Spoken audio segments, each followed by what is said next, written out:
हे बुद्ध भगवान, जो मेरी वीडियो को लाइक और सब्सक्राइब करेगा उनकी माँ को हमेशा खुश रखना। वीडियो को शुरू करते हैं। एक बार एक बहुत ही दुखी व्यक्ति एक महात्मा के पास आकर कहता है, मैं अपने जीवन से बहुत दुखी हूँ। मैं अपनी बीवी, बच्चों और अपने परिवार को भी खुश नहीं रख सकता। मैं अपने लिए भी कुछ नहीं कर पा रहा। कभी कभी तो मुझे अपनी ज़िंदगी को ख़त्म कर देने के भी ख्याल आते हैं। आप इतनी साधनाएं करते हैं, इतनी तपस्या करते हैं, क्या आप मुझे कोई ऐसा मार्ग बता सकते हैं जिससे मैं अपने बुरे वक्त से बाहर आ सकूं? मेरा बहुत बुरा समय चल रहा है। 2 वक्त की रोटी का इंतज़ाम करना भी मेरे लिए बहुत मुश्किल हो गया है। अब आप ही बताइए कि ऐसे वक्त में मैं ज़िंदा रहूं तो कैसे रहूं? कैसे अपने परिवार को खुश रहूं? कृपया करके कोई साधारण सा तरीका बताने की अनुकंपा करें ताकि मैं आसानी से समझ सकूं, क्योंकि मैं बहुत पढ़ा लिखा नहीं हूं। अगर आप बड़ी बड़ी ज्ञान की बातें करेंगे तो शायद मैं कभी समझ भी नहीं पाऊंगा। ये सुनकर महात्मा ने मुस्कुराते हुए कहा कि तुम एक काम कर सकते हो। मेरा उसने सामने की तरफ इशारा करते हुए कहा कि उस ऊंची पहाड़ी पर एक मंदिर है और उस मंदिर के पास चींटियां का एक घर है जहां पर हजारों चींटियां रहती हैं। तुम्हें सुनने में बड़ा अजीब लगेगा, लेकिन वो चींटियां उस मंदिर की जमीन को खराब कर देती है। उस मिट्टी की उपजाऊ शक्ति वो खत्म कर देती है, जिसके कारण वहां पर कोई भी पेड़ या कोई भी घास पनप नहीं पाती है। तुम मेरा एक काम करो, उसके बाद मैं तुम्हें तुम्हारे सवालों के जवाब दूंगा। तुम 7 दिन तक रोज उस पहाड़ी पर जाओ और उस चींटियां के घर को तहस नहस कर दो, उसको तोड़ दो। जब भी तुम्हें कोई चींटियों का घर दिखे मंदिर के आसपास तो उसे वहीं पे तहस नहस कर देना। लेकिन याद रहे, घर को तोड़ने में कोई भी चींटी मरने नहीं चाहिए। इस बात को समझने का प्रयास करते हुए वो युवक वहां से चला गया। शायद उसको कुछ समझ में नहीं आया था कि महात्मा जी ऐसा क्यों करवा रहे हैं। वो तो उन चिड़ियों पर अन्याय कर रहे हैं, उनका घर तोड़वा रहे हैं, उन्हें नुकसान पहुंचा रहे हैं। आखिर कौन महात्मा ऐसा करेगा? लेकिन फिर भी उस महात्मा की बात मानते हुए वो अगले दिन से ही पहाड़ी पर जाना शुरू कर देता है। जब वो पहले दिन पहाड़ी पर पहुंचता है तो देखता है कि बहुत सारी चींटियां अपना खाना जुटाने में लगी हुई हैं। सारी चींटियां कतार से चल रही थी और अनाज के छोटे छोटे कण उठाकर अपने घर में जमा करती जा रही थी। ये देखकर पहले तो उस युवक का मन कमजोर पड़ गया। उसने सोचा कि ये इतनी मेहनत करके अपना घर भर रही है और मैं इनके घर को तबाह कर दूंगा तो इनको कितना बुरा लगेगा। लेकिन फिर उसने उस महात्मा की बात याद करते हुए उस घर को तोड़ना शुरू कर दिया। जल्द ही चींटियों में हाहाकार मच गया। वो इधर उधर दौड़ने लगी। अभी तक जो कतार में चल रही थी अब वो बिखर गई और इधर उधर अपनी जान बचाने के लिए भागने लगी।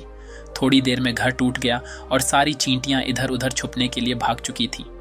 ये करने के बाद वो युवक दुखी मन से वापस अपने घर पर लौट आया।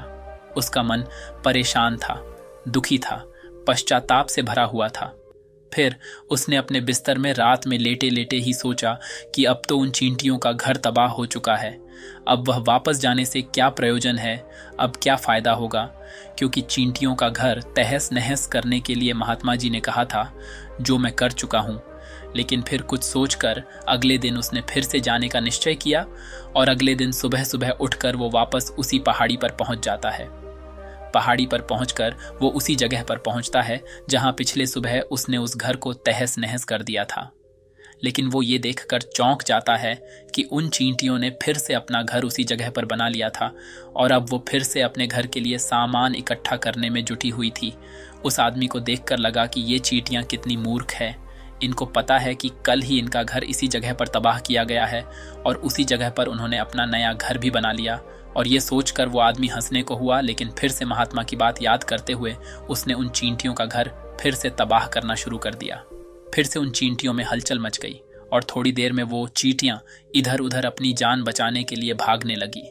कुछ ही देर में उनका घर फिर से नष्ट हो गया और वो युवक थोड़ा संतोष के भाव से कि इस बार तो मैंने अच्छी तरह से उस घर को तबाह कर दिया है। अब तो वो चिड़िया यहाँ पर अपना घर बना ही नहीं पाएगी। इसीलिए जाने से पहले उसने उस घर पर ठंडा पानी भी डाल दिया ताकि चींटियाँ वहाँ पर अपना घर न बना सके। और इस तरह अपना कर्म पूरा करके वो युवक फिर से अपने घर लौट आया। आज रात में सोते वक्त फिर से वो इंसान यही सोच रहा था कि क्या महात्मा ये सही काम करवा रहे हैं? क्या किसी का घर तबाह करना किसी सिद्ध पुरुष को शोभा देता है? क्या हो अगर वो महात्मा सिद्ध पुरुष हो ही ना? क्या होगा अगर वो मुझे बेवकूफ़ बना रहे हों? लेकिन फिर उसने निश्चय किया कि मैं अपने काम को पहले पूरा कर लेता हूँ, उसके बाद ही पता चलेगा कि महात्मा मुझसे ऐसा क्यों करवा रहे थे। और यही सोचकर वो रात में सो जाता है। अगले दिन सुबह उठकर वो फिर से उसी पहाड़ी की ओर निकल जाता है। पहाड़ी पर पहुंचकर वो उसी जगह पर पहुंचता है जहां पर उसने उनके घर को तबाह कर दिया था, और वो ये देखकर खुश हो जाता है कि वहां पर कोई भी घर नहीं था। सारी चींटियां वहां से भाग चुकी थीं। अब उसने सोचा कि अब मेरा रोज रोज आने का क्या प्रयोजन, क्योंकि चींटियां तो अपना घर बदल चुकी हैं और महात्मा जी ने मुझे 7वें दिन आने के लिए कहा था, लेकिन आज तो तीसरा ही दिन है। अब बाकी 4 दिन वापस आने का क्या प्रयोजन। और यही सोचकर उसने निश्चय किया कि यहां से वो सीधा उसी महात्मा के पास जाएगा और उनको ये सारी खबर बता देगा। जब वो वापस मुड़कर उस पहाड़ी से उस महात्मा की कुटिया की तरफ जाने लगा तो उसने देखा तो अचानक उसकी नजर एक और घरौंदे पर पड़ी जो कि चींटियों का ही बनाया हुआ था। मतलब कि वो घरौंदा चींटियों ने ही बनाया था और अब वो चींटियां नए घर में वास कर चुकी थीं। ये नया घर उनके पुराने घर से थोड़ी ही दूरी पर था और जब उसी युवक की नज़र उस घरौंदे पर पड़ी तो उसने सोचा कि शायद महात्मा को पता था कि ये चींटियां अपना घर यहाँ से बदल कर किसी दूसरी जगह पर बना लेंगी, इसीलिए उन्होंने मुझे 7वें दिन आने के लिए कहा था।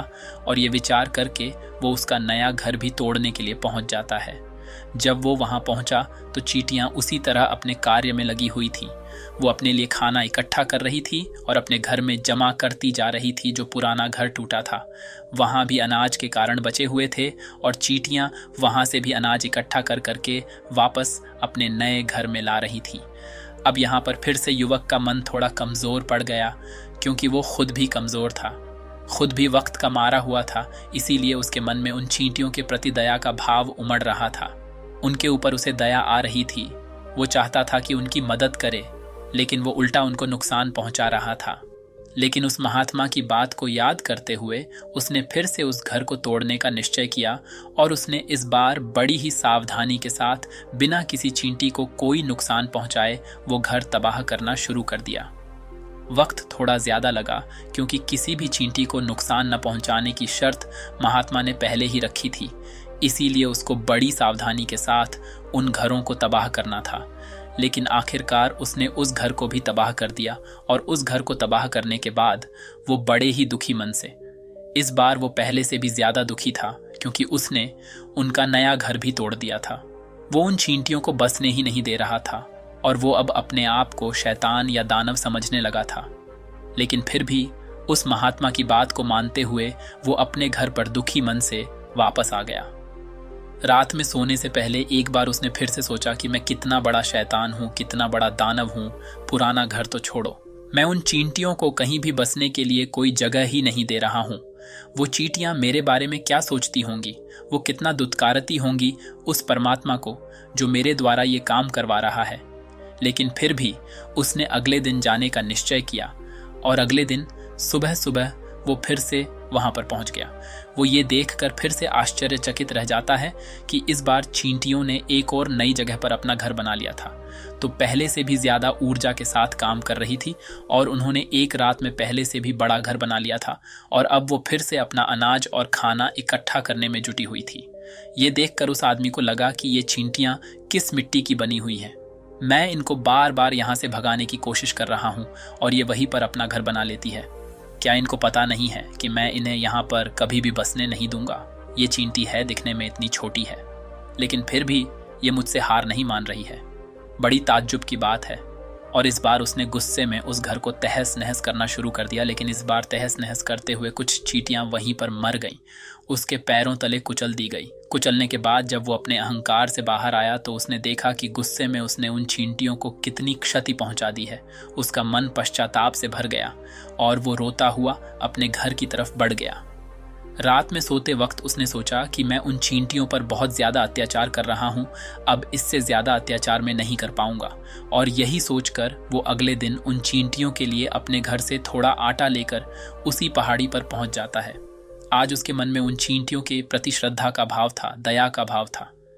आज वो उनकी मदद करना चाहता था। और जब वो वहां पर पहुंचा तो चींटियां फिर से अपने नए घर को बनाने में जुटी हुई थीं।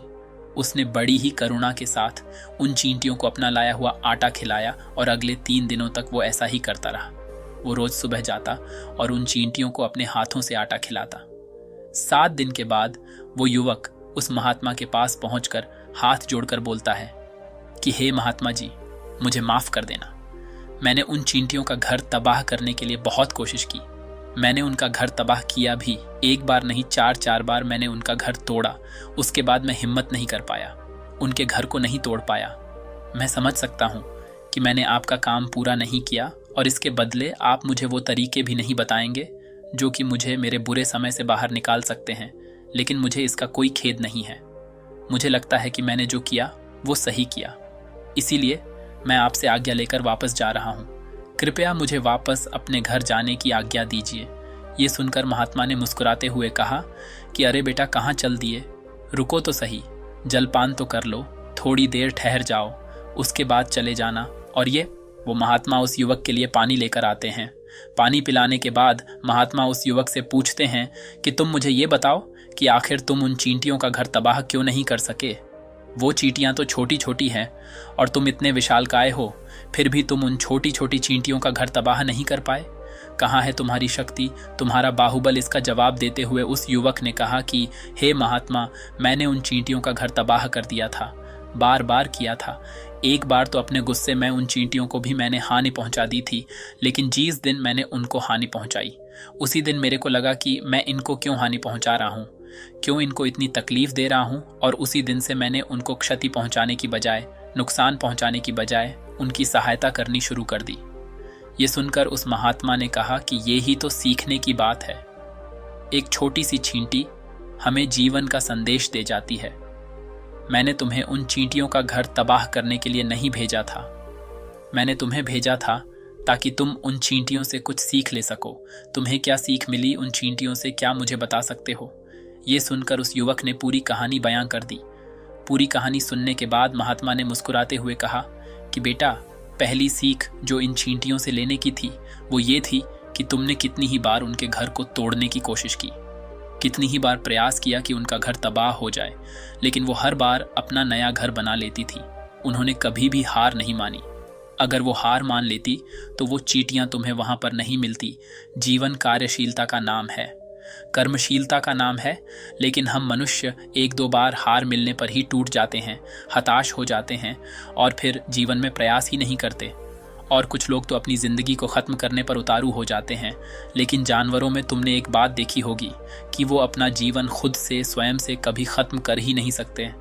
तुमने कभी नहीं सुना होगा कि किसी जानवर ने आत्महत्या कर ली, चाहे वो जानवर कितना ही भूखा क्यों ना हो, कितना ही दुखी क्यों ना हो, लेकिन वह अपने जीवन के लिए हमेशा संघर्ष करता रहता है। लेकिन वहीं पर दूसरी तरफ हम मनुष्य 1-2 बार हताश होने पर ही अपना जीवन ख़त्म कर लेते हैं। जीवन तो कर्मशीलता है, कर्म करने का नाम है। जीवन और मृत्यु आखिरी विश्राम है, परम विश्राम है। इसीलिए मृत्यु से पहले कर्म करना कभी मत छोड़ना, क्योंकि मृत्यु के बाद तो तुम परम विश्राम में चले ही जाओगे। तो उससे पहले कर्म करना क्यों छोड़ रहे हो, क्यों हताश हो रहे हो? अगर तुम्हारा एक घर टूट गया है तो दूसरा घर बनाने का प्रयास करो, कोशिश करो, और कोशिश करने वालों की कभी हार नहीं होती। ये तुम उन चींटियों से देख चुके हो।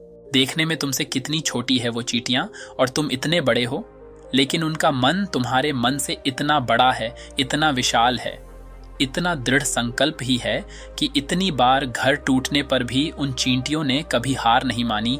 दूसरी सीख ही यहाँ से लेने की थी। वो ये थी कि जब भी हमारे ऊपर बुरा समय आता है, हमें लगता है कि ये समय कभी नहीं जाएगा, ये समय मेरे जीवन को बर्बाद कर देगा, मुझे कभी नहीं जीने देगा। और अपने इन्हीं ख्यालों से, अपने इन्हीं विचारों से, जिनका असलियत में कोई भी अस्तित्व नहीं है, वो सिर्फ विचार है, और वही विचार हमारे मन को दुखी कर देते हैं और इसीलिए हम प्रयास करना भी छोड़ देते हैं।